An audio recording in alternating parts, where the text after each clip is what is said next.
Estamos aqui no Estúdio 01 e hoje a gente vai bater um papo muito especial. A gente vai muito além do consultório, muito além da especialidade, muito além do profissional. Para a gente conhecer um pouco mais um profissional, a gente foca muitas vezes na especialidade dele, né? Naquele que ele é profissional. Mas muitas vezes não entende que atrás daquele profissional tem um ser humano, tem um pai de família, tem um filho, tem um irmão, tem uma história. Então a gente vai começar a falar dessa história de um dos profissionais de saúde mais conhecidos aqui da região leste de Minas. Ele que atua em psiquiatria, muito conhecido, atende não só em Governador Valadares, mas em vários municípios aqui da micro e macro região leste de Minas. E ele convidou o Estúdio 01 e ele disse sim, estarei lá para a gente conversar, bater um papo com a gente, um grande amigo nosso. E ele aceitou esse bate-papo, que é o Dr. Igor Miord, da psiquiatria, que está aqui conosco. Doutor Igor, muito obrigado por participar desse bate-papo com a gente. Vamos aqui bater um papo mais leve hoje, né, Márcio? A gente fica no programa, em outros programas a gente vai falar muito de questão de patologia e tal. Hoje é o Igor, né? O indivíduo por trás do personagem, vamos dizer assim, o Igor por trás do doutor. Mas falando também, óbvio, de psiquiatria, de algumas coisas, mas para poder... Aqui esse bate-papo assim, eu acho muito válido para poder nos apresentar enquanto indivíduo, enquanto pessoa mesmo, porque traz essa personalização assim para quem está nos assistindo aí também. Porque quem chega à sua frente no consultório, quem vai até ali, está geralmente em sofrimento. Quer buscar alguém que lhe ofereça algum tipo de cura, de alívio nesse sofrimento. E está ali na frente dele um profissional. Tem suas técnicas, tem seus estudos, né? Mas muitas das vezes as pessoas que estão ali como pacientes não sabem e não lembram que há ali um ser humano também. Né? E muito bom a gente ter esse momento de apresentar esse ser humano, né? Conhecer um pouco mais. Verdade. Vamos falar então sobre o Igor Miord. Quem é você fora do consultório? Fala um pouquinho das suas raízes, fala um pouquinho da sua história. Vamos lá, o Igor é um cara que nasceu em Valadares, nascido e criado em Valadares, na ilha, frequentador do Garfo Clube, das petecas, da sauna, e aí que tem, enquanto referência assim, seu pai, um comerciante, né, até bem expressivo na região também, e por parte de mãe, meu avô, né, materno, com um laboratório de... Então eu cresci em dois ambientes, num laboratório de remédio do meu avô e nas lojas do meu pai. Então a vida inteira, Márcio, fui eu, uma mesa e alguém. Eu nasci vendendo alguma coisa, inclusive eu vendi muito óculos na vida, vamos dizer assim, que não deixa de ser uma outra frente que a gente tem hoje. Vamos falar um pouco disso também aqui, o que é o Igor fora do consultório. O Igor também é pai, não é assim? É empresário, tem alguns outros negócios, tudo. Mas dentro dessas frentes, vamos dizer assim, quando eu era mais novo, trabalhei em ótica, comecei trabalhando em ótica com meu pai. Cheguei a mudar para Caratinga, a cidade vizinha aqui um tempo, montei loja lá, fiquei um tempo morando lá, voltei, meu pai precisou de mim aqui, voltei para Valadares de novo. E aí meu irmão do meio fazia administração, foi fazer medicina. Eu fui para Itaperuna, cidade que ele fazia medicina, para uma festa, essas festas de início de ano e tal. E aí, ao rodar um pouco a cidade, eu vislumbrei assim, um ponto comercial assim, que no centro da cidade, e falei, uai, que deu uma loja bacana, assim, sabe? E liguei pro meu pai e falei, ô pai, vi um ponto aqui, cara, frente do ponto de ônibus, assiste, dá uma loja bacana e tal. Por lá eu fiquei, montei a loja, comecei a empreender lá nessa cidade. Eu creio muito em ambientes, mas então o ambiente em que eu fui, né, para trabalhar, assim, para montar uma loja, para empreender, eu acabei ficando ao derredor daqueles estudantes de medicina, que meu irmão fazia parte desse ambiente. E acabou me incentivando a começar a fazer um cursinho na época lá, preparatório. Eu tentei uma primeira vez, fiquei perto, e decidi aprofundar um pouco mais, fui para BH, fazer um cursinho de 6 meses, fiz, aí sim consegui passar no curso de medicina e comecei a fazer medicina. E aí esse lance, né, de como é que eu vim vim para na psiquiatria, nós não bater um papo aqui para frente, você vai chegar lá ainda. Agora é interessante, né, quando você falou que foi na festa lá do seu irmão, de início de ano, lá em Itaperuna, né, lá no Rio, né? Eu achei que você já gostei da área da medicina e já queria ir para lá estudar medicina. Mas aí o lado empreendedor já era mais forte ainda, né? Até esse aí momento, foi empreender. Loja de quê que você abriu lá? Então, ótica. Ou de ótica. Porque o ramo nosso sempre foi ótica, do meu pai sempre foi ótica. Sim. Eu comecei, né, nessa questão de comércio com ótica também. E mesmo depois que eu voltei para Valadares, já enquanto médico, eu montei uma outra ótica e agora eu estou no terceiro projeto de ótica junto com outro amigo. Pois é, o Igor, além de médico da psiquiatria, ele tem diversas outras atuações, diversos outros setores profissionais e da vida, né? E tudo isso passando por algumas situações que todos nós, muitas das vezes, passamos, inclusive procuramos médicos psiquiatras. Isso vai ser algo muito interessante da gente tocar aqui, né? Então, você viu ali, se interessou pela área da medicina, se interessou, né, em aprofundar, em conhecer mais, né, e decidiu para Belo Horizonte, como você disse, né? Aí você fez medicina onde? Eu fiz no estado do Rio mesmo. Estado do Rio? Eu passei. Ah, sim, Eu passei em Nova Iguaçu, no campus da mesma faculdade que eu cursei até o final, mas o campus de Nova Iguaçu, e depois eu vim transferido para a cidade onde meu irmão já morava, que é Itaperuna. Agora, a psiquiatria, sempre quando você começou, já foi algo que você já mirava? Não, então, como o nosso ramo era ótica, Márcio, até por obviedade, vamos dizer assim, eu tenho um irmão oftalmologista, eu tenho uma prima oftalmologista, que os pais são sócios, né? Meu tio e meu pai foram sócios há muitos anos. Então, por influência muito do meio ali, eu fiz medicina para fazer oftalmo, até o último período, até 2 anos depois de formado, a minha ideia era fazer oftalmologia, por uma questão muito simples. Eu tinha inúmeras cidades para poder começar, né? Meu pai tinha loja em várias cidades de Minas Gerais, então eu podia meio que escolher, Valadares, Patinho, Caratinga, Manhuaçu, né? Teixeira de Freitas, eu podia escolher uma cidade e, né, começar. Por quê? Porque o fato de ter as lojas naquela cidade ia me facilitar muito, né? Mas eu comecei a minha carreira médica no interior, como quase todo mundo começa, PSF, plantão, né? E meu irmão já tinha começado a fazer oftalmo lá em São Paulo, e aí ele me ligava todo ano: e aí, você vai vir esse ano? Não, ano que vem eu vou trabalhar mais um pouquinho, vou juntar mais um dinheirinho aqui. Depois ele me ligava: não, você vai vir agora que eu vou te passar, você vai estudar para fazer a prova e tal. Eu falei: não, espera mais um pouquinho. Nesse espera, eu sempre conto essa história assim, eu tenho um amigão, ele é, para eu falar que um cara é grande, mas imagina, eu tenho 1,90 m, pensa num cara bitela, assim, um grandão, um bitelão, que estudou comigo, assim, a gente estudava realmente para a prova junto, foi da minha sala na medicina, e é outro cara. Como é que a vida vai mudando as coisas? Toda a faculdade ele diz que faria medicina do esporte. Essa medicina que pega de alto é uma medicina de alto rendimento, que você vai tratar de atletas mesmo, de jogadores de futebol, de basquete, tudo que for, de corredores. E ele disse que ia fazer isso a faculdade inteira. Eu fiquei um tempo sem estar com ele, cada um vai para o seu canto, tocar a sua vida.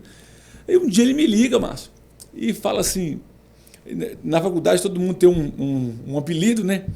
E ele me ligou, eu falei assim: fala, gordão. Ele falou: fala, gago. Aí eu falei assim: o que você está mandando? Ele falou assim: cara, você tem que fazer psiquiatria. Eu falei: eu? Ele falou: é. Eu falei: por que eu? Ele falou: não, cara, porque assim, as pessoas precisam de um cara igual você. Eu falei: como igual eu? Não, você vai lembrar que na sala você tinha abertura em todas as turminhas lá, você foi o mais votado lá para a questão de comissão de formatura, você... Eu falei: tá, isso é questão social, eu já entendi. Não, cara, porque eu estou fazendo? Eu falei: você está fazendo psiquiatria? Ele falou: tô. Eu falei: você tem que fazer medicina do esporte? Ele falou: ia. Mas eu comecei a fazer, tal, a área é boa, gostei e tal, mas, cara, eu fico atendendo aqui as pessoas, e lembro só de você. Eu falei: tá, eu vou pensar. Mas é que esgoto, pelinha, vamos dizer assim, que esse cara... E aí ele começou a me ligar: e aí, você vem quando? Porque ele tinha um filho que tinha nascido. Você vem quando ver o Léo e tal? Pá, vem aqui para você poder e tal. E aí acabou que ele me incentivou a ir lá, um dia que teve, né, uma situação, e eu acabei entrando para fazer o curso de psiquiatria, e aí eu comecei a entender, Márcio, o que ele tinha realmente falado. Porque, por mais que na rede pública, eu, no PSF, eu tinha um dia de atender saúde mental, a gente fazia, óbvio, com uma questão de lisura muito grande, tá, com uma dedicação grande, mas é diferente demais quando você está num consultório. Porque aí você tem um tempo maior, você tem inclusive as pessoas que vão ao consultório, vamos dizer assim, né, de algum serviço privado, elas têm condição de fazer uma psiquiatria, vou dizer real, você vai me entender, porque são acesso a medicações que não tem no SUS. Então é uma psiquiatria diferente, sabe? Com histórias um pouco de... Não estou dizendo que o SUS é ruim, não é, mas às vezes você não consegue mudar o mundo lá, sabe? Porque as pessoas às vezes precisam de uma medicação X e às vezes não tem condição, né, de arcar pelo governo, não vem, né? Então, mas quando eu comecei a atender esses pacientes lá no curso, né, que tinha um ambulatório, eu comecei a ver que realmente eu tinha, por várias vezes, mas as pessoas me diziam assim: doutor, eu estou te contando algo que ninguém sabe. Sabe? Pessoas com 40 anos, 60 anos, sabe? Pela primeira vez. Então, quer dizer, eu vi que eu consegui, de alguma forma, né, pela minha condição de consulta, tudo, que eu consegui criar um ambiente que as pessoas confiavam né, naquele atendimento, ao ponto de me externar algo pela primeira vez. E você bem mais jovem naquela claro. época, né? E aí, nesse processo, vamos dizer assim, de me formar lá, né, nessa pós, de atender pacientes. Eu já comecei a atender psiquiatria, Márcio, no consultório, logo no 5º, 6º módulo de psiquiatria. Eu tive uma oportunidade de abrir um consultório, né, uma sala num consultório de um amigo, e já comecei a atender meus primeiros pacientes, sabe? Atender meus primeiros casos, assim, meus primeiros diagnósticos. Isso foi em 2017, vê? Nós somos quase 10 anos aí na área da psiquiatria, e creio que muitas histórias já passaram assim, né, pelo consultório, já conseguimos de alguma forma ouvir, acolher e ajudar muita gente assim. Pois é, tem muitas histórias, tem muitas histórias para a gente construir também, mas eu vou buscar pincelar uma coisa que você falou. Então, foi o seu amigo lá, perdão aí a todos aí, né, entre aspas, o gordão lá, que descobriu o seu perfil. Foi ele que indicou. Você tem que ir para o caminho da psiquiatria. Ele me viu psiquiatra, mas assim, te acendeu a luz. Você falou, eu vou caminhar por aí. E é algo que eu nunca tive pensado na vida, Márcio. Aí você descobriu a vocação ali. E aí atendendo pessoas, porque assim, eu sempre gostei muito, eu te falei que assim, que a vida inteira, Márcio, fui eu, uma mesa e alguém. Sim. Eu sempre gostei muito de pessoas, assim, de gente. Eu sempre fui um cara muito rodeado de muitas pessoas, muito bem quisto, muito bem, sabe assim? Então eu sempre gostei de casa cheia, de tal, de estar com pessoas, né? E o comércio, na época, me dava essa possibilidade, né? Então a gente atendia ali 3, 4, 5 clientes por dia, né? E aí, óbvio que em qualquer área da medicina em que eu focasse, iam ter pessoas, ia sempre ser eu, uma mesa, alguém, a não sei que eu fosse radiologista, eu brinco assim, né? Sim. Fora isso, em qualquer situação ia ser eu, uma mesa e alguém.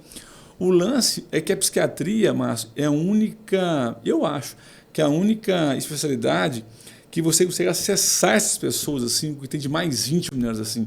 Eu costumo dizer que poucos ouvem o que psiquiatras, advogados e padres ou pastores ouvem, sabe assim? Sim, é isso que a gente fica em dúvida. Nós leigos, né? O cardiologista, ele consegue acessar através de exames, com imagem, com anamnese, com estudos anatomopatológicos, né? O funcionamento cardiovascular. Né, o nefrologista e outros médicos ali tocando, conhecendo, exames que apontam. Agora, a questão emocional, a questão mental, ela é intangível. É algo, né, que você não vê, não coloca um binóculo, uma lupa, não traz um exame para você ver. É algo difícil, você falou, acessar.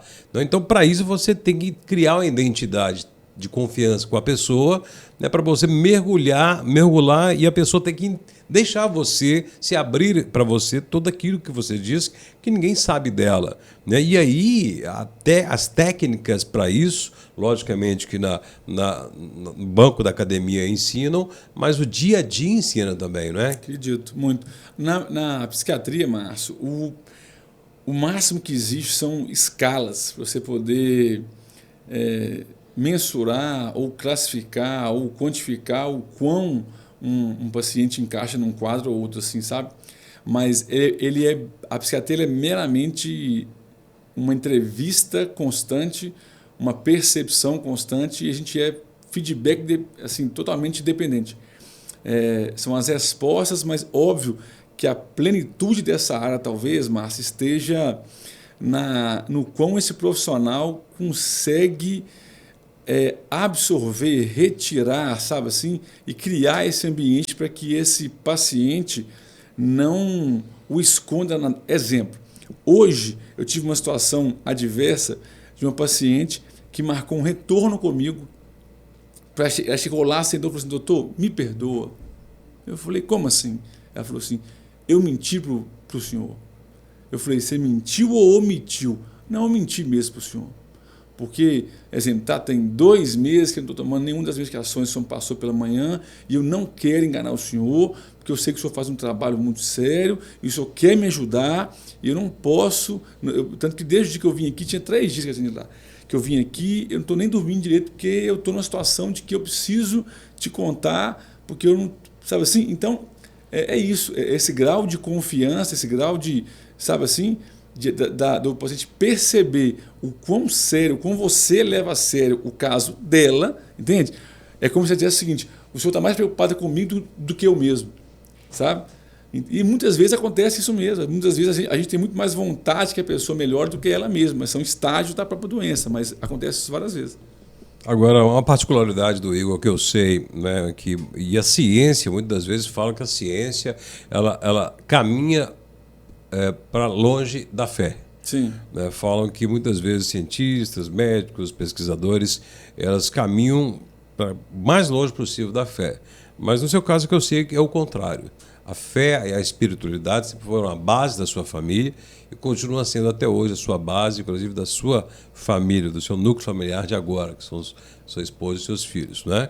Então, como a fé te ajudou nessa escolha e como a fé te ajuda no dia a dia, nesse tipo de trabalho que você fala, que tem que acessar os pontos mais profundos, trancados, fechados daquele seu paciente? O consultório mudou até um pouco, Márcio, de um tempo para cá, porque assim, cristão sempre fui. É um fato, tive uma criação cristã, católica, eu vou dizer rasa, porque assim, né, cada um tem um viés. Então, mas eu passei por tudo da católica, desde pré-eucaristia até a questão de crisma e tudo, IAC, fiz todo esse protocolo católico. Tive minhas experiências lá, assim, que até certo ponto foram boas. O porém é que assim, eu não vou culpar, é igual culpar o Igor de 16 anos por algo que o Igor de 39 crê hoje. Não tem como dizer, né? Mas se eu iniciei a psiquiatria, Márcio, há 8 anos atrás, o cara que iniciou, vamos dizer assim, né, o Igor que iniciou, e como nós somos seres humanos em constante evolução, em constante, né, absorção, a gente vai absorvendo as coisas assim ao longo da vida e vai entendendo assim, eu posso dizer que o Igor de 4 anos para cá, o consultório dele mudou muito, a abordagem mudou muito. Não assim, lavado pelo sangue do Senhor, Márcio. Ninguém vai no meu consultório e vai ouvir que está lá por falta de Deus, cara. Não faz sentido isso. Ninguém está numa situação X por falta de Deus. Só que faz parte do meu questionário, por exemplo, não só a religião, mas a fé dessa pessoa, o quanto ela... Tal. E ela, assim, eu costumo dizer assim, eu não engano ninguém, Márcio. Eu acho que nós já somos quase 55 colegas em Valadares.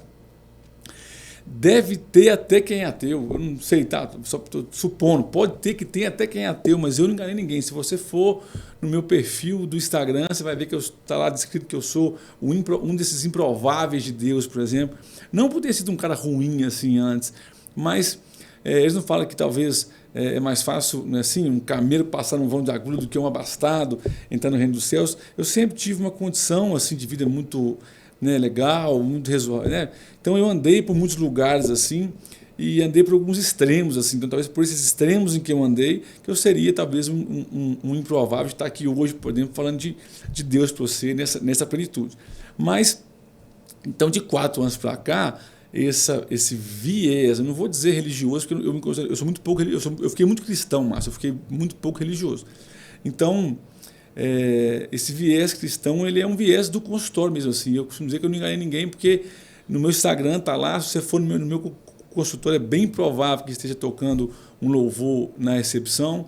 Quando você entrar no meu consultório, no fundo, assim, tem uma King James de todo tamanho, assim, que é o livro pelo qual eu norteio minha vida de um bom tempo para cá, assim, não só eu, como minha família, assim, de modo geral. Esse alinhamento da minha casa foi extremamente importante, inclusive para um quadro base meu psiquiátrico também. Nós vamos tocar nesse assunto daqui a pouco aí. Vamos tocar. Vou te dizer o quanto que exatamente. Vou te dizer o quanto que a espiritualidade, vamos dizer assim, o tanto que a proximidade com Deus através de Jesus Cristo me ajudou no meu quadro base psiquiátrico, por exemplo, também. Não dá spoiler, nós vamos chegar até lá. Mas, inclusive, a própria ciência, que eu disse que eu procurava caminhar muito para longe da fé, hoje em dia já comprova, já tem estudos comprovados e publicados, né, que a pessoa com fé, com a pessoa que alimenta a sua fé, que exercita a sua fé, né, tem um poder terapêutico muito grande. Em vários tipos de patologias, vários tipos de doenças, né? Márcio, tem tanto estudo hoje, cara, cada um é um mais legal que o outro. Assim, eu tenho uma palestra, Márcio, que eu costumo fazer ela em igrejas, em comunidades que me convidam para poder falar disso lá. Eu tenho uma palestra que chama Espiritualidade versus Saúde Mental. E eu falo muito disso lá, desses estudos, porque, para não falar só de psiquiatria e só de espiritualidade, eu vou na questão científica, assim, sabe? Nessa raiz científica, e digo o seguinte: nesses estudos, os mais legais, assim, que eu já tive acesso, eu sempre falo deles, tem um que estudou o seguinte: vários pacientes, né, em situações enfermas, e aí a questão vamos falar da psiquiatria, que é um que é específico da psiquiatria, que é um quadro de depressão, tá? E aí estudaram X pacientes. Então, para 1/3 deles, são pacientes que leram a Bíblia, por exemplo, uma vez por semana. Uma outra parte desse estudo leu, acho que 2 ou 3 vezes por semana. E uma outra parte leu 3 ou mais vezes por semana. Então, no fim desse estudo, quem leu a Bíblia só uma vez por semana teve pouca melhora do seu diagnóstico. Quem leu de 2 a 3 vezes, acho que foram 15% de melhora, mas quem leu mais de 3 vezes por semana, acho que 37% dessas pessoas tiveram uma melhora significativa do quadro de depressão e ansiedade. Talvez, Márcio, porque um dos sintomas cruciais de ansiedade e depressão seja o medo, né, assim, o medo irracional, né, assim? Então, temer alguma coisa, temer o que nem existe, né, esse temor irracional, temer uma situação criada pela sua própria mente. Então, se você pegar para poder analisar um outro dado, Márcio, que um ano tem 365 dias, não é isso? E na palavra de Deus, Márcio, na Bíblia, por 365 vezes está descrito: não temereis, não é assim? Não temais, não temerás mal algum, não tenhais medo. Então, depende da tradução, qual que for, fica até muito lógico se você crê em algo e começa a ler, né, toda a história disso que você crê, né, e você ouve a todo momento esse seu Deus, né, assim, dizer, né, você lê isso que ele disse a várias pessoas em várias situações: não tenhas medo, não temerás, eu estarei contigo por onde quer que andar, mandarei anjos a seu favor, né, assim. Então, como que isso não ajuda? É óbvio que ajuda. Então, assim, mais uma vez, lavado pelo sangue do Senhor, ninguém vai ouvir no meu consultório que está lá por falta de Deus, cara. Não é isso. Mas eu entendo o indivíduo como corpo, mente e espírito. Não tem como, assim, eu acho até muito fácil, Márcio, a gente provar isso ou explicar o porquê que eu penso assim. Então, lá, se eu perguntar para você assim, Márcio, quem corre? Não é assim? O corpo, não é assim? Quem faz uma conta de matemática, 2 e 2 são 4? A mente, não é assim? Quem perdoa, Márcio? Isso aqui é o ato mais irracional do que o perdão. O perdão é o seguinte, Márcio, eu digo assim, eu sigo te amando, mesmo com todo o mal que você me fez. Não tem, o que de irracional tem nisso? O que de celular tem nisso? Não. O que de... Então, assim, o perdão só pode ser espiritual. Tanto que descrito pela palavra, ele é fruto do Espírito, né? Assim? Então, essa paciência, benevolência, né? Assim, mansidão, domínio próprio e tal, tudo isso é um fruto do Espírito. Perdão também, não tem como você dizer ou separar o espiritual, ainda mais na minha área, da saúde mental. Porque uma pessoa, né, um indivíduo com bons hábitos físicos, né, bons hábitos alimentares, né, fazendo esse dever de casa, vamos dizer assim, da saúde física, óbvio que mental, quando você malha também, você está se ajudando muito em várias questões psiquiátricas. Mas saúde física, academia, ou um esporte, esses físicos, de modo geral, a alimentação. Aí vamos para a questão de saúde mental, bons ambientes, bons relacionamentos, andar com boas pessoas. E como eu creio em ambientes, quando você está em ambientes de pessoas que compactuam, da mesma forma que você compactua, é muito pouco provável que você esteja em ambientes cristãos, que as pessoas ali não vão ser pessoas que vão falar de prosperidade, que vão lançar palavras sobre a sua vida, palavras de vida e não de morte, não é assim? Então, estar em bons ambientes, conversar, não é assim, assuntos que deem alguma coisa boa, não é assim? Ler bons livros, não é assim? Ter esse cuidado com a saúde mental, ter esse equilíbrio entre vida, trabalho, não é assim? Horas, não é assim, que você trabalha, ter um tempo de descanso, ter férias, desligar do trabalho nas férias, tudo isso aí é exercício de saúde mental, ok, né? Limitar relacionamentos, exercer o não com propriedade, todos são cuidados de saúde mental. Mas, quando você agrega isso tudo a uma boa fé, uma boa espiritualidade, não é assim? Não tem como tirar o componente espiritual da saúde de modo geral, assim, até porque, nos assistindo nesse momento, deve ter várias pessoas com testemunhos de cura, inclusive. E devem ter muitos desses testemunhos que sentam na sua frente no seu consultório. Claro, né? Hoje, Márcio, no consultório, eu tive acesso a uma paciente com testemunho de uma cura de um quadro de esclerose múltipla, por exemplo, diagnosticado, feitas ressonância, exame de líquido da tudo evidenciando o quadro, e ela, por viver nesse ambiente, né, de igreja espiritual, de pessoas, ela recebeu mais de uma palavra de cura, tomou posse, e segundo ela, tem 9 meses, não tomou nenhuma medicação, não estou incentivando ninguém em casa assim, tudo é direcionamento, não é uma fé desvairada. Né? No caso dessa paciente, ela recebeu uma palavra, ela tomou posse de uma palavra, e ela eu conheço ela, eu sei a mulher de Deus que ela é, a esposa de um amigo meu, a intimidade que ela tem com Deus, eu sei o quanto que ela, não vou dizer que ela é merecedora, todo mundo merece seu milagre, né? Assim, mas eu sei o quanto que ela está firme nessa palavra, e assim eu a abençoei, hoje eu falei, amém, aleluia, Deus te abençoe, e segue desse jeito. Que maravilha. E estamos aqui falando do homem, do ser humano Igor, né? Você trata, você cuida de pessoas com sofrimentos emocionais, com transtornos emocionais, diversos tipos, né? E você convive com eu posso dizer isso, convive com descobriu eu gostaria que você dissesse quando, né? De que forma foi essa descoberta e como impactou na sua vida, que é o TDAH. Sim, então quando eu vou atender um paciente TDAH no consultório, eu sempre conto a história do Joãozinho, e aí no final eu falo assim, não conta para ninguém, mas o Joãozinho sou eu, né? Assim, então, o que acontece?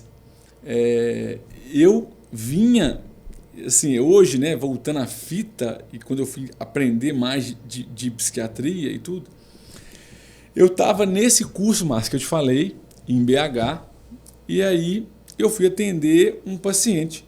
E esse paciente começou a contar a sua história, né, assim? E ele...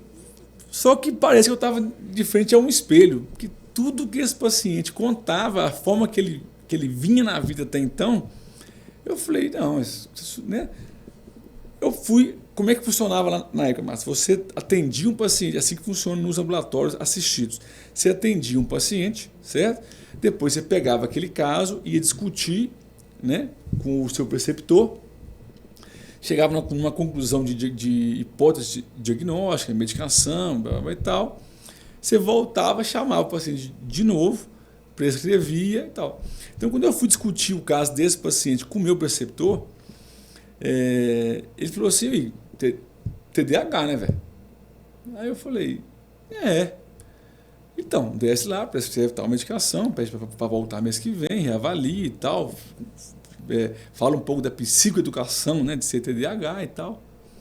Eu falei, tá. Eu falei, ô Júlio, você tem um tempinho depois que eu te atendi? Ele falou, tem, pode voltar aqui, beleza. Fui lá, terminei o atendimento, prescrevi e tal, subi, eu falei, ô Júlio, seguinte, cara, cara, se esse paciente tem TDAH, eu também tenho. Aí ele falou assim, como assim? Senta aí, cara. Aí eu hoje entendo que ele me foi fazendo perguntas norteado por ele tem um teste chamado SRS 18. Então ele foi me fazendo algumas perguntas daquele teste ali e tal, pá. Ele, no final ele brincou assim, falou, cara, você não é TDAH não. Aí eu falei, não? Ele falou, você é pra caramba. Aí, só que ele pegou e falou assim, cara, mas toma aqui, ó, toma tal medicação, volta aqui amanhã, né, assim, senta na primeira, eu sempre era da turma do fundão, senta na primeira fileira aqui e presta atenção, toma tal depois do café da manhã, assim. Eu falei, joia, beleza. Então, eu cheguei no hotel, bati um papo com a minha esposa na época. No dia cedo, tomei o remédio e fui para a sala de aula, certo? Que era de 7 da manhã até 5 da tarde. E eu casei, Márcio, com uma aluna dessas 9 e 10, cara, que é o contrário de tudo. Não sei que eu não sou esse 9 e 10, mas assim, eu sempre fui um aluno mediano na escola, sempre tive notas médias, mas muito assim, com muita ideia, muita energia, muita coisa. E esse é o erro, talvez, da escola tradicional, porque não percebe esses alunos lá atrás. Eu até fiz um post esses dias brincando para a galera descolada do fundão, como é que está a vida de empresário. Porque a galera, toda a maior parte foi empreender. Então, eu tomei a medicação e fui para aula. Por quê? Porque eu vi a minha esposa estudar, Márcia. Eu casei com a Ana Luísa, hoje também está na área da psiquiatria infantil, esposa, né? Mas eu casei com essa pessoa, e essa pessoa, para mim, parecia um alienígena. Eu brinco assim, porque a Ana Luísa sentava para estudar 8 da manhã, com um copo desse aqui de água, com um copo de café, e só levantava às 6 da tarde, cara. E eu não conseguia fazer isso, nunca consegui na vida fazer isso. Eu pensava, eu levantava, ia buscar um negócio, ia pegar um trem, Não, eu falava assim, eu vou só comprar um lanche, daqui a pouco vai me dar fome. Peraí, daqui a pouco eu estudo. Então, ia polebando demais aquele negócio. Então, exemplo, o esforço que eu tinha que fazer para fazer uma coisa, eu fazia em 2 horas, eu fazia em 6. Quando eu tomei a medicação e fui para a sala de aula, Márcio, né, da psiquiatria, eu lembro que deu um intervalo de 9h30, inclusive eu tinha um coffee break lá violento nesse curso, e eu sempre descia para comer um monte de coisa. O remédio tira a fome também, eu não quis nem descer para comer, e eu liguei para minha esposa e falei assim, aqui, brinquei com ela assim, falei aqui, se você tiver que tomar o que eu tomei, se você não tiver que tomar o que eu tomei, para ficar assim, se o normal seu foi isso aqui, tá doido. Eu tô de mão puxada, eu tô 10 anos para trás. Ela falou, por quê? Eu falei, amor, qualquer coisa que você me perguntar da aula, eu te falo. Eu dou uma aula da aula agora, se você quiser. Parece que fechou todas aquelas janelinhas que tinha assim, ó, de aquelas abas abertas do Windows, fechou tudo da minha cabeça. Eu só tinha atenção para o professor e ir para a aula, anotei tudo. Não desci para poder ir no coffee break, estou sem fome. Até nisso, que tinha é normal do TDAH uma certa impulsividade, compulsividade, tudo que é dopaminético, comer, né, jogar, tal, tem um monte de coisa que a gente vícios, né, de modo geral. Então, eu falei, não, remédio é minha vida. Só que não era só a medicação, tinha psicoeducação em ser TDAH. E aí onde que eu estou dizendo para você que a conversão me ajudou muito no meu quadro. Pouco tempo depois, né, disso, eu fui convencido e convertido. Então, o TDAH, Márcio, ele não é o seu quadro, ele é todo o seu entorno. Todos os filtros que ele tem, moral, cívico, religioso, que for, que te inibam, entende? Dos seus prejuízos. Então, quando eu adicionei esse filtro cristão na minha vida, eu saí de ambientes, lugares, pessoas, situações que constantemente eu tinha prejuízo. Sabe? Seja financeiros, ambientais, sociais. Então, assim, não por ter convertido, mas assim, né? Eu hoje não consumo bebida mais alcoólica, né? Fumar, eu nunca fumei, mas assim, não bebo mais, não frequento mais X ambientes, aquele vício social, aqueles monte de coisa, eu fui largando disso. Minha vida, ter organizado a minha vida e ter, inclusive, dado foco ao consultório também, nessa mesma época, né? Eu, como testemunho, eu falo que eu mexi com muita coisa, mas de modo desorganizado. O TDAH ele é desorganizado, então de modo desorganizado, mas eu mexi com muita coisa lá atrás. Então, se está descrito que os planos de Deus são maiores do que os seus, quando eu resolvi dar ouvido a ele disse comigo assim, sai de tudo. E o tudo, óbvio que ficou o consultório, mas era tudo que mexia fora o consultório. E se a base do cristão, Márcio, é a obediência, dependência e servidão, eu acho que eu sou muito obediente, então, porque eu saí de tudo, cara. Tudo mesmo assim, tudo de modo geral, lugares, pessoas, situações, e fiquei no consultório e na igreja, certo? Então, a prospecção, cara, tanto que meu consultório, ele virou o que é hoje, cara, dessa fase para cá. E como você lida com o TDAH hoje, como essa convivência sua com o TDAH e tudo isso que você passou contribui com o seu dia a dia, no seu trabalho com os seus pacientes? Eu acho que com o meu diagnóstico, como foi no meio do curso, ter aprendido muito sobre até o que eu tinha, então eu falo que a cura do TDAH não é cura, né? O tratamento é uma questão de entendimento, entende? Você tem que reconhecer que você tem, entender o que você tem e tratar. Eu comecei a entender muito de TDAH e passei a ter um interesse gigante, tanto que eu tenho um viés hoje de TDAH muito grande. Eu tenho muitos pacientes de TDAH. Então, talvez por entender a dor deles, entender o que eles passam. Então, eu acho que quando eu começo a fazer o atendimento do paciente, Márcio, e começo a contar a historinha do Joãozinho, e vou vendo esse paciente só rindo das histórias, que é rindo como fosse dele mesmo. Então, essa abordagem, eu vou chamar de stand-up, tá? Esse texto que eu criei em volta da consulta, ajuda muito no diagnóstico e muito na questão da personalização desse paciente. Mas onde que me ajudou muito? Entender muito sobre a minha patologia, por exemplo. Hoje em dia, para o que eu faço, eu não tomo medicação diária, eu tomo um remédio pontual, assim, por exemplo, eu vou para um congresso agora, o maior congresso do país, já é a 6ª edição que eu vou, chama Brain, Behavior and Emotions, que é Cérebro, Comportamento e Emoções. Essa edição vai ser em Porto Alegre. Então, inclusive, esse ano eu vou com o meu companheiro de consultório, com o Dr. Klaus também, ele vai comigo, e para esse tipo de evento, onde eu tenho que participar de 8 a 10 simpósios por dia, só na água não vai mais. Então eu tenho que tomar alguma coisinha para ir para lá. Mas no meu dia a dia, hoje, para fazer o que eu faço, porque lembrando, eu gosto do que eu faço. Não vou dizer que eu me divirto no que eu faço, não é isso, mas assim, eu tenho prazer de fazer o que eu faço. Eu costumo dizer que privilegiados trabalham com o que gostam, eu me sinto um privilegiado, mas assim, em todos os sentidos. E a parte que eu não gosto, já está muito bem delegado, por exemplo, a uma secretária, a uma pessoa que cuida para mim da parte de gestão, sabe? Essa equipe, exemplo, para fazer materiais de filmagem, de foto, eu tenho toda uma... Então, assim, a parte que eu talvez falharia, eu já entendi que não pode ficar sob minha gestão, eu tenho que delegar isso e pagar para isso e está tudo certo. Então, hoje eu consigo rodar meu dia a dia, por quê? Vamos lá, vamos para algumas questões ambiente para você poder entender. Entendendo o meu TDAH, meu dia começa às 9h. Porque eu costumo dizer que uma das coisas do TDAH é que o TDAH acorda mais cedo para atrasar com tranquilidade. Né? Assim, Isso. então, para não correr risco de atrasar Verdade. tanto, que eu ainda atraso, hein? Tanto, eu começo meu dia às 9, porque eu tenho folga para acordar, ir na academia. Eu acordo cedo, mas eu acordo 6 horas todo dia. Mas eu acordo, fico com a minha família, minhas meninas. Agora nasceu o Daniel, mais novinho. Então eu vou para a academia, volto, tomo café na minha casa. Eu tenho algumas coisas eu não abro mão, assim, que é esse tempo de mesa. Então, assim, café da manhã lá em casa é café de mesa mesmo, tudo posto na mesa, mesa posta. Né? Almoço posto na mesa, não tem panelinha em cima de fogão, de micro-ondas, é tudo na mesa. Então, são coisas que eu não abro mão. Então, assim, por ter organizado o tempo, entendido o que eu tinha, sabe?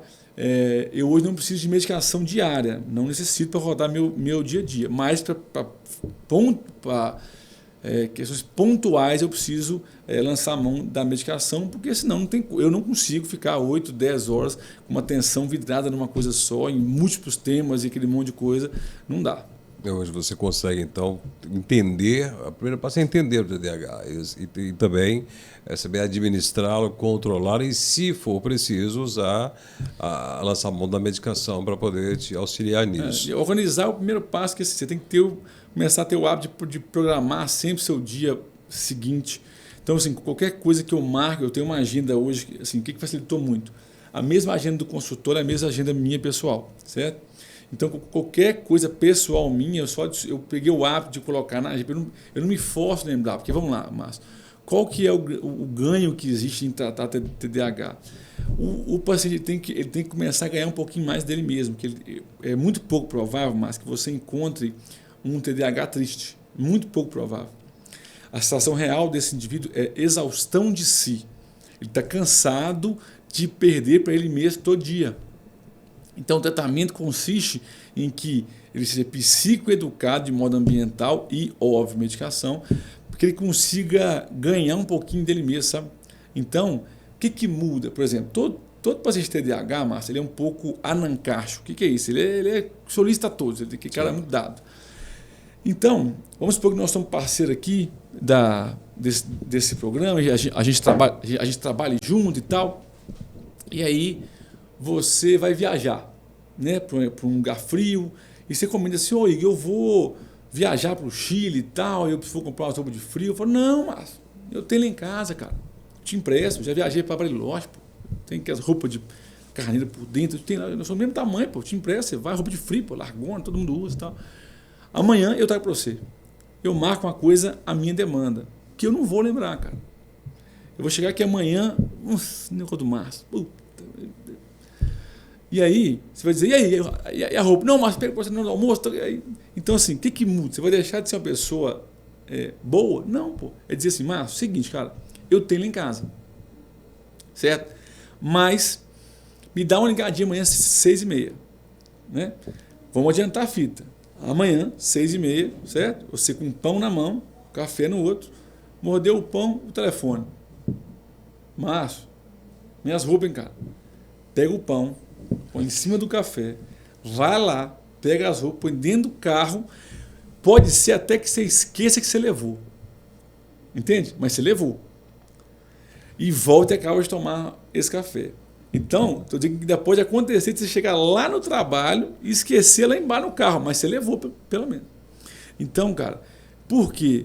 Porque o cérebro do TDAH, cara, desse paciente, existe algo realmente orgânico mesmo, a parte frontal do cérebro, não é isso? Ela é hipodesenvolvida mesmo, ela tem tipo, fosse uma atrofia mesmo, ela tem uma atividade menor. Então, esse paciente ele produz, recapta e sintetiza menos o hormônio que chama de dopamina. Então, vamos lá. O cérebro fica o tempo todo buscando sensações, reações, imagens, lembranças que causam essa reação dopaminérgica.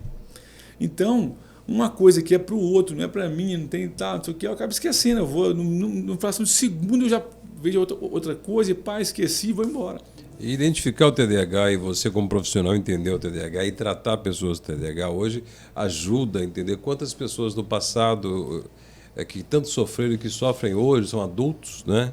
Que foram classificados ou taxados de burros, de preguiçosos, de incompetentes, não é? De inoperantes. E a própria pessoa se limitou e se taxou assim que não é capaz, não consigo, não posso. Né? O que você está dizendo aí é justamente isso, né? Que tem que se entender, tem que ter técnicas, momentos, tratamentos para isso, né? E afeta no trabalho, afeta na saúde e afeta nos relacionamentos também, né? Então, assim, por exemplo, você disse que sua esposa é 0 a 10, né? Você é 0 a 3, vamos dizer assim, né? Vai de 0 a 3 em 1 minuto, ela vai de 0 a 10 em 1 segundo, né? Assim, no relacionamento, né? Quando tem um TDAH e um não, né? Gera ali um companheiro, parceiro. Hoje dá para saber que tem que ter uma compreensão, que há um diagnóstico. No passado não tinha. Mas esse diagnóstico, Márcio, esse que é o mais legal, que esse diagnóstico ele esclarece tanto para o paciente quanto para quem está junto com ele. Porque, vamos lá, você pensa a diferença que deu para minha esposa lidar comigo, por exemplo, sabendo do meu quadro, por exemplo. Então, assim, ela me lembra de coisas o tempo todo, ela mudou o modus operandi comigo. Então, eu vou sair de casa e falar assim, Igor, já viu se está acontecendo alguma coisa? Tá levando tudo? Para um pouco. É coisa que eu não faria. Para um pouco. Pensa isso. Para onde você vai hoje? Depois você vai para onde? Né? Não precisa levar um terno, você não vai dar uma entrevista, você não vai para um podcast, não precisa levar um terno hoje? Quer dizer, entende o que eu estou dizendo para você? Eu sempre preciso de um óculos no consultório. Já estou com quase 40 anos, então eu preciso. E o óculos? Tal. Então, assim, é isso. O que muda um pouco, outra coisa. As impossibilidades de ser TDAH. Antes eu tinha impossibilidades desvaradas, cara. Uma coisa absurda. Hoje, o que mudou muito também? Nessa questão, eu costumo dizer assim, Márcio, eu fiz uma festa de casamento digna de sair na capa da Caras, em 2017. Mas eu casei mesmo em 2022, com a mesma pessoa, mas em 2022. Mudou o quê? Tudo. Mudou a forma, a posição que ambos entraram dentro desse casamento. Então, quando eu digo para você, quando eu falo para você que, de alguma forma, essa questão cristã, que me ajudou mais muito, até na parte psiquiátrica, de relacionamento e tudo, é porque hoje, imagina só, um TDAH é muito impulsivo, ele é muito, né, compulsivo e tal. Então, quando você alinha o seu casamento e você passa a não negociar o fato que vocês são um só e de que você não pode tomar uma decisão sozinho, então, de bom tempo para cá, que antes não era assim, né? Qualquer decisão que eu vou fazer na minha casa, tomar, tem que ter o crivo da minha esposa, sabe? Qualquer coisa. Eu vim aqui hoje gravar isso aqui, eu falei com ela que ia vir aqui e tal. Então a gente ora antes de muitas das coisas que nós vamos fazer, de quase tudo, né? Entrega a Deus em primeiro lugar, pede direcionamento, sabe? Pede para tirar, por exemplo, se não for da vontade de Deus. Então é bem provável que se isso aqui não fosse, né, da vontade de Deus, você ia me ligar, aí a luz caiu aqui, o trem aconteceu aqui, hoje não dá para poder gravar, ia ser assim, e é assim, cara. Sabe? Lá em casa as coisas funcionam assim há um bom tempo. Acho o equilíbrio, né? E esse complemento é importante, porque no passado, né, até recente, não tendo a diagnóstico, não se falando tanto em TDAH, principalmente em adultos, né, quantos casais não foram felizes, quantos relacionamentos não acabaram por causa dessa falta de entendimento. Verdade. Não é? E isso se dá também na vida de pessoas que não conseguem se organizar. Você falou aí de impulsividades, de descontrole, por exemplo, na questão organizacional de finanças, por exemplo. É um grande calcanhar de Aquiles para o TDAH. Você já passou por situações como essa, em momentos em que você não tinha essa visão de controle, esse empenho de controle? O Márcio, na minha confusão de vida, eu digo assim, quando eu resolvi ouvir a voz de Deus, já estava num déficit social, isso aí eu vou falar, de quase $500 milhão de reais. Eu fiquei com um débito na rua de quase $500 milhão para poder resolver. E não sabe onde foi, né? Mas, para honra e glória de Deus também, ele disse que quando ele dá o caminho, né, ele paga a conta, vamos dizer assim, não é que ele pagou minha conta, não é isso, mas assim, ele sabe muito bem o que ele pede, o que ele faz e todas as coisas, mas assim, é isso, essa questão de desorganização financeira, de impulsividade, de fazer negócio sem medir nenhuma consequência, sabe, todo TDAH, Márcio, ele já montou, sabe, 50 negócios sem ter montado nenhum. Porque ele passa num lugar, vê um ponto aberto, igual eu te falei que eu passei na Taperuna, vi um ponto, tá, e quis montar e montei, quer dizer, isso vai muito assim, eu tinha uma autonomia, eu sempre tive uma autonomia muito grande, né? Muitas das coisas deram certo, né? Mas algumas coisas, o problema é que o prejuízo às vezes que gera não é só financeiro, Márcio. O prejuízo gerado por um TDAH, muitas vezes ele é social e ambiental. Por quê? Porque ele não mede riscos, ele às vezes não mede pessoas, sabe? Então, mais uma vez, esse crivo de Cristo assim, na minha vida me tirou de muito lugar ruim, de todos os sentidos, ambientais, sociais, em todos os sentidos. Agora, vamos passar para outro caminho aqui, conhecemos um pouco mais dessa história, dessa particularidade sua, né, que te dá e te cacifra de ter um testemunho importante para você utilizar da sua vida para impulsionar e entender o seu paciente, né, até na terapia. Né? Vamos passar agora para alguns avanços que, com certeza, a medicina exige isso e a psiquiatria exige muito mais, que é a atualização, o estudo frequente, a busca por novidades e pelo que está dando certo. Né? E se fala muito hoje em saúde integrativa, medicina integrativa, né? E eu vejo que você tem sido um dos pioneiros aqui em toda a região, né, em introduzir, até algum tempo não se ouvia falar no Brasil, e aqui há pouco tempo a gente ouve falar praticamente só o Igor Miotti falando. Primeiramente o CBD, o canabidiol, né, e mais recentemente a utilização do Monjaro. Né, e muitas pessoas falam, o Monjaro é feito para a pessoa emagrecer. Né? Mas que o Igor psiquiatra está caçando passar Monjaro? A psiquiatria tem a ver com o Monjaro, né, e com o CBD. Então, falando dessa questão do CBD, principalmente, né, como que foi trazer isso, que foi polêmico, quando chegou, começou a falar no Brasil, teve passeata, igrejas falando não, teve confusão, deputado manifestando contra, mas hoje tem uma coisa que já passou por muitos filtros e você... Um dos pioneiros aqui em Valadares. Tempos de paz. Tempos de paz em termos de CBD. Márcio, vamos lá. O CBD é até mais fácil de explicar, porque ele começou há mais tempo. Né? O CBD já está na minha vida, na minha prescrição, há 4 anos. E há 4 anos, literalmente, Márcio, eu estudo basicamente, porque assim, sabe, chega uma hora que, não que a psiquiatria não tenha novidades, sempre tem, acabei de dizer que eu estou indo para um congresso, e é um dos 3 que eu vou esse ano, mas... em questão do CBD, é porque, fora as aplicações convencionais do CBD, que de alguma forma autorizado ou classificado, vamos dizer assim, ele está autorizado para crises epiléticas de difícil controle, tipo Dravet, essas crises mais específicas, mas sabidamente ela trata várias outras, a gente sabe que sim. Para dores neuropáticas, difícil controle também, dores oncológicas, dores de modo geral, mas sabidamente ela trata qualquer dor com uma plenitude muito grande. Eu tenho vários pacientes, mas da oncologia, com dores oncológicas que estão muito bem. Agora há pouco tempo, eu inclusive subi aqui o elevador, agora há pouco, falando com o seu Orlando. O seu Orlando é um paciente, é um queridão, assim, que chegou no meu consultório através do filho dele, que é meu amigo assim, pessoal, e o filho dele falou, cara, vou levar meu pai aí, cara, porque ele tem essa questão de preconceito aí com o CBD, eu tenho certeza que você vai conseguir convencer o velho. Falou assim, então, pode trazer. E eu troquei uma ideia com o seu Orlando, e ele viu, talvez, primeiro ele reconheceu o médico cristão, vou dizer assim, sabe, ele é muito cristão também, então acho que ele gerou uma certa confiança nele assim, de alguma forma, mas o quadro do seu Orlando, ele tem uma patologia, Márcio, que é a pior dor em classificação que o indivíduo pode sentir, cara, que chama nevralgia do nervo trigêmeo, um nervo da face. Já ouvi falar. É a pior dor em classificação que alguém pode sentir na vida.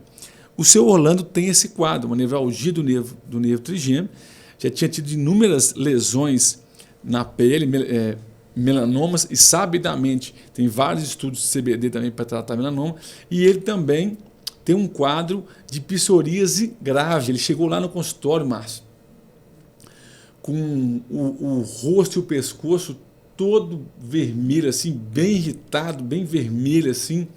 Ele vivia, né, passando a mão assim no rosto e tal.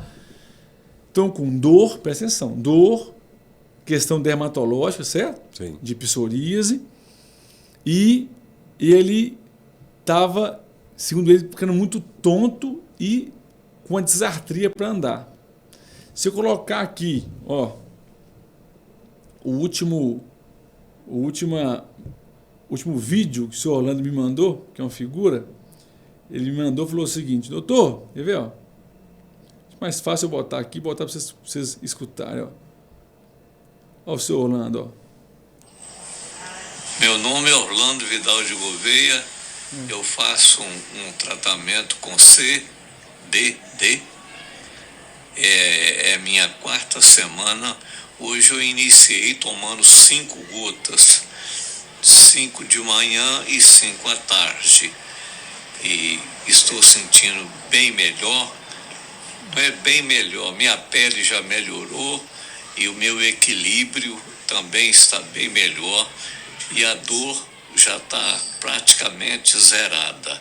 Eu estou muito feliz. Muito obrigado. Deus abençoa.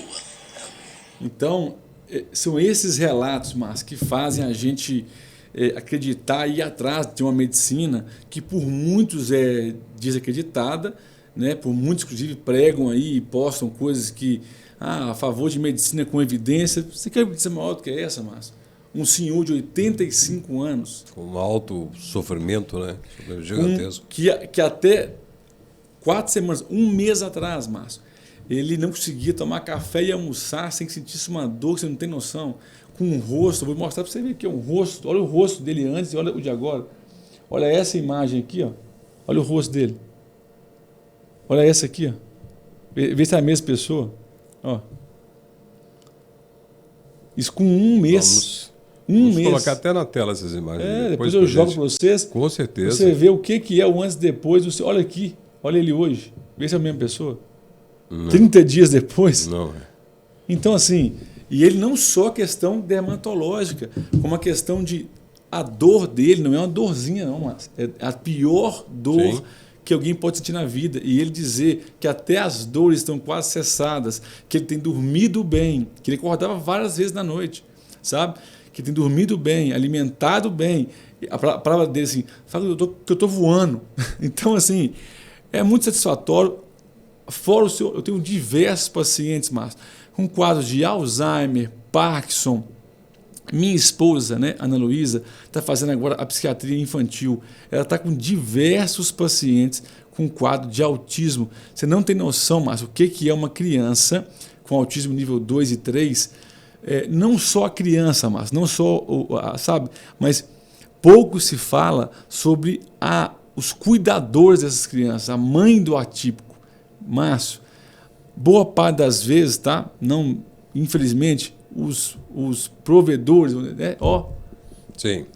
Não suportam aquilo, sobra na mão da mãe. E você não tem, o que é a vida de uma mãe dessa? Quando você vê uma criança dessa que vinha aí com remédios convencionais, respirador, não estou falando que é ruim, nem sempre é um, às vezes é um e o outro, sabe? Sim. Mas quando você vê pacientes tendo acesso ao CBD e o que muda a vida desses pacientes com a entrada do CBD, não só dele, como dos cuidadores, porque assim, o cuidador, assim, a mãe do paciente, é um dia a dia muito complicado. Abre mão da sua própria vida para cuidar. Isso, então assim, é isso que nos dá força. Inclusive, ano passado, agora em outubro, nós tivemos no maior congresso do Brasil de canabidiol, que chama Weekend, a gente foi nesse congresso, que foi muito legal, muito proveitoso.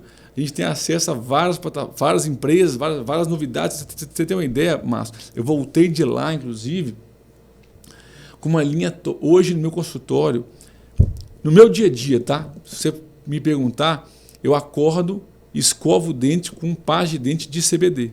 Sério mesmo. Eu tomo banho com né, com sabonete líquido de CBD. Eu faço uma vez por semana massagem com óleo de massagem de CBD. O meu lip balm, que eu passo na boca, é de CBD. Então, assim, inclusive eu dei um para o senhor, que o senhor Orlando, como ele tinha essa questão da dor, eu dei a pasta de dente para escovar o dente com CBD e CBG e dei ele a pasta de dente e o creme facial, né? Então, existe uma linha dermatológica, existe lubrificante vaginal à base de CBD para mulheres que têm vaginite, por exemplo, vai ter relação sexual, se sente dor ou tem dificuldade de lubrificação. Então, assim, olha a gama que é isso hoje, olha onde está chegando isso hoje, em questão tópica hoje. Estou falando de lip balm, imagina, de body balm, de shower, que é questão de sabonete líquido, que é o swap, né? Então, assim, a quantidade de produtos hoje que a gente tem a gama no consultório e outra. CBD não é tudo a mesma coisa. Não adianta você ir num colega que não tem a especialização. Porque só de óleos, nós estamos falando de mais de 50. Então, se você não souber o que você está percebendo, a quantidade que você está percebendo, qual o composto que tem ali dentro, em qual proporção, porque para o seu Orlando foi prescrito um óleo 1 para 1, que a gente fala, que metade do óleo da composição era CBD e metade THC. THC em alto nível, porque a dor dele é extrema. Agora, um paciente que tem uma fibromialgia é um outro óleo. Quem tem Alzheimer, outro óleo. Nós vamos falar de cada um das suas aplicações, dos seus cuidados, quem pode prescrever, como deve usar, os resultados esperados. E também vamos falar sobre a questão do Mounjaro, né, que é uma grande novidade aí no campo da psiquiatria. Mas vamos falar isso em um outro momento, porque nós teremos totalmente tempo. E tem um outro agora, já estou com mais de 1h15 já de gravação. Então o estúdio agora vai ter que ser ocupado. Se você quiser, corta só uma parte desse CBD. Não, mas aí é o seguinte, vamos remarcar Beleza. um outro com a mesma roupa, tá? Então você não manda lavar essa aí não. Vamos remarcar para a gente refazer, porque assim, vai te dar um ano inteiro de corte aqui. Não, sim. Entendeu?